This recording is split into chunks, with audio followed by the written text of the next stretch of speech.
Hello guys, देख सकते हैं गाइस आज के ब्लॉग में दाना लगा चुके हैं।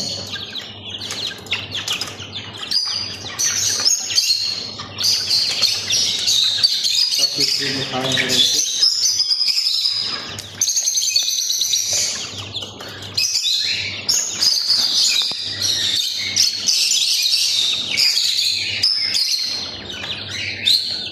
देख सकते हैं गाइस, सब पेवर देसी बच्चे हैं, 2 मंथ के हो चुके हैं।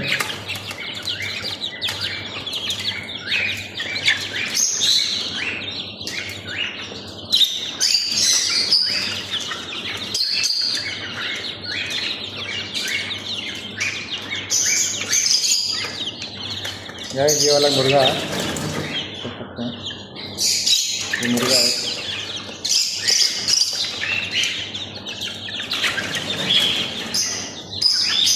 और ब्लैक वाले कड़कनाथ में देख सकते हैं, ये कड़कनाथ का है।